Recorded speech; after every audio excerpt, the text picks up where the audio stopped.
Hello everyone, welcome to an analysis of dance where we discuss the movements and debuts of the Billboard Hot Dance charts in immaculate detail, with in-depth reviews of each debut each week. Well, back to the quiet weeks it is, and honestly in this case I'm not remotely complaining at all. I mean, the debuts were pretty damn good mostly across the board, and barely any movements on the charts thanks to the summer lull means that we finally got some stability across the board, and a fair few songs that I actually really like are actually managing to stick around and linger for a fair amount of time, which I'm not complaining about at all. Although interestingly, the top 10 is actually where the majority of the interest will come in the future, as there's a lot of turbulence up there that I really did not expect at this point in the charts run this year. I mean, obviously I'm Good Blue by David Guetta and BB Rexa was going to hold a #1, but with it slowly falling across the board, it's actually seeing some genuine competition, which is generally okay by me. Unfortunately, said competition is Baby Don't Hurt Me by David Guetta, Anne-Marie and Coi Leray at #2, which is absolutely surging across the board in every single format.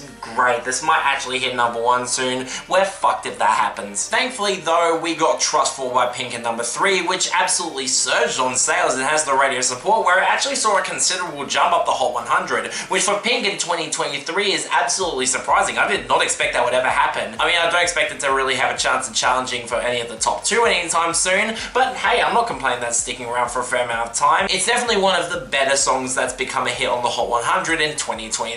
I'll say that for sure. Interestingly, we actually saw Bizarrap Music Sessions Volume 53 by Bizarrap and Shakira rebound up to #4, but really given the divergence of streaming from Bizarrap 55 is starting to slowly recede back a bit, I'm not surprised that people are starting to return back to the much bigger volume. And hey, I'm not complaining, it's still great. And this meant that Hold Me Closer by Elton John and Britney Spears fell down to #5, but really given how close these two have been and how easy they can move across the last few weeks, I'm not remotely surprised by this at all. Really, this song could rebound up to #4 anytime now. These songs are really damn close. And on the topic of close, we actually saw El Merengue by Marshmello and Manuel Turizo hold at #6. But really, given how it's actually fallen off the bubbling under and doesn't really seem to be going anywhere now, I'm not remotely surprised. Hell, I can see this falling back in the near future. We'll have to see there. Unfortunately, what isn't going to fall anytime soon is our return to the top 10, Padum Padum by Kylie Minogue at #7. And look, it's got huge radio support, the streaming is really on board. This is going to be a serious challenger moving forward, and that's a damn shame, as it's by far Kylie Minogue's biggest worldwide hit in several decades. Just fucking wonderful. This song is garbage. Unfortunately, as a result, this remaining songs in the top 10 really took a knock back, as 1035 by Tiesto featuring Tate McRae looks like it's on its way out at #8. Miracle by Calvin Harris and Ellie Goulding is stuck at #9, although given that it's finally charting on pop airplay, I can see this actually rebounding and taking over soon. And Where You Are by John Summer and Hayla took a really big hit down to #10, although given that it really seemed to surge on streaming and sales for that last week, I'm not remotely surprised at all, and it's actually seeming to hold pretty steady. I'm not complaining about that whatsoever. But what we are counting out are our falls and fall-offs, where really outside of Infinity repeating 2013 demo by Daft Punk featuring Julian Casablancas and The Voids losing all of its novelty and dropping out, the rest of our falls were really not of note at all. And really that can apply to a lot of the falls too. I mean, half of them were debuts last week falling back, with Each a Man by Dom Dollar and Nelly Furtado down to 20,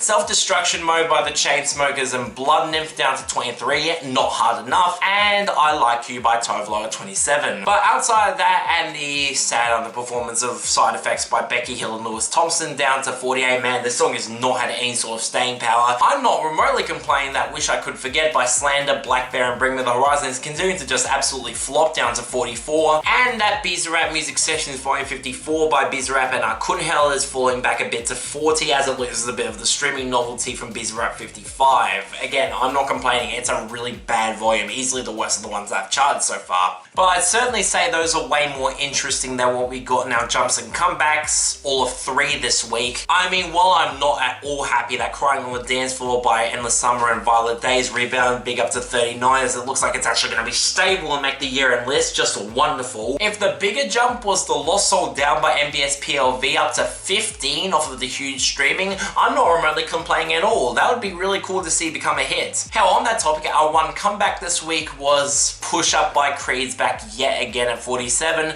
and really given that this song's seeming to hold at least a little bit of stability to get it rebounding onto the charts, I'd like to see it actually get pushed for a proper run. Can we make that happen, please? But anyways, only 4 debuts this week, starting off with number 36. Pour Your Heart Out by Grime featuring 070 Shake.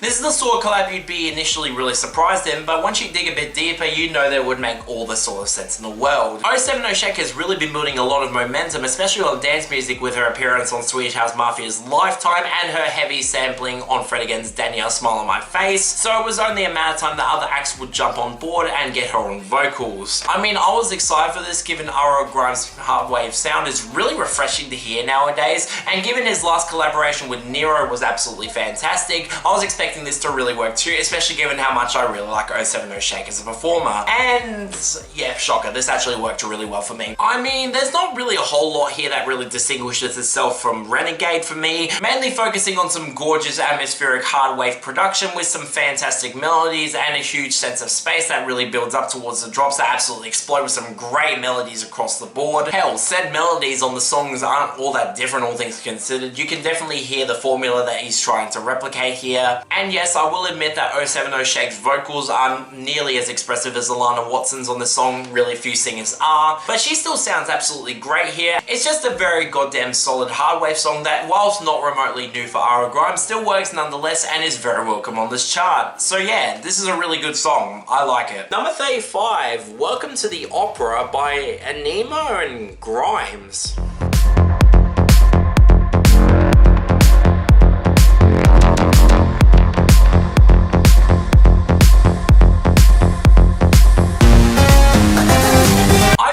Should have gotten Anyma on the charts long ago. For those of you who don't know, he's a house producer who's been building up a decent amount of momentum, most notably for a slap house cover of Running Up the Hill, A Deal with God by Kate Bush, which actually blew up considerably for him and has become a club staple of sorts as of recently. Now, unfortunately, I really did not like that cover at all, and really for the same reason that I don't like a lot of slap house covers. They just feel very cheap and exploitative, and really you could just listen to the original song, which in this case is a goddamn classic. Why do you need to listen to this? But I was still genuinely curious how well he would work alongside Grime, so he's been really quiet recently with no signs of that EP coming. Weren't Player of Games and Shinigami Eyes meant to be on that EP? My god, the release strategy has just been a complete mess. So mixed expectations going in, but what I did not expect was a sort of song that you would expect out of Mousetrap, going for more of an atmospheric progressive house or future techno approach that really worked for me. Yeah, this is a genuinely great song. I mean, Grimes is only part of why this works for me. She's covered in so many vocal effects that while you can't really understand what she's saying, her cooing and genuine personality really do shine through here, and she sounds absolutely at ease alongside this production. With those huge sounding synths and the fuzzy ambient sound space, that sounds absolutely gorgeous. This sort of sound is really rare to see on this chart, and I'm genuinely amazed this was able to cross over at all. What genuinely shocked me too was the passages that this song goes through, starting out with some light vocal ambient touches that sound absolutely pretty, before developing into the absolutely insane drops that really do hit hard in the feels, before going back into the atmospheric sound of the song that reminds me a lot of Rookid's Recursion LP, which if you know me is absolutely a good thing by me. I was genuinely taken aback by how good this song sounds. I didn't expect it coming out of Anyma, especially given his success with the slap house cover trend, and I was really genuinely impressed by this. So yeah, this is excellent, and if this is a sign of Anyma's singles going forward, I'm really invested. Yeah, this is a genuinely terrific song. I'm really surprised it was able to cross over, but it's definitely a welcome change of pace for me. Check this out. Number 17, Take It Off by Fisher and Aatig. Undress, impress, take it off, slow, steady, undress, success.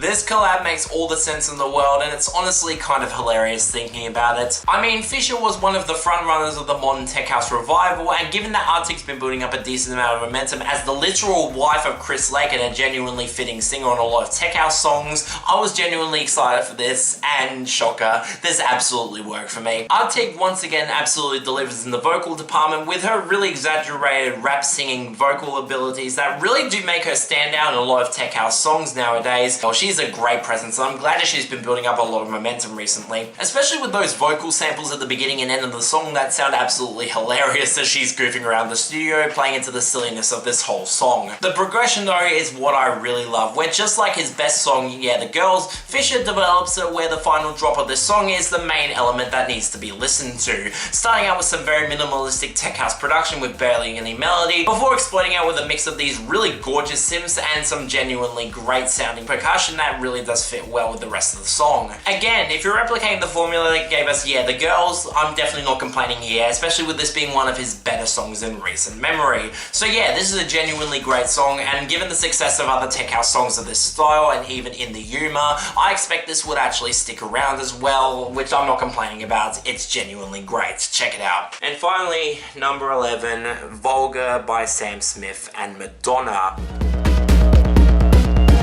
Vulgar. Vulgar.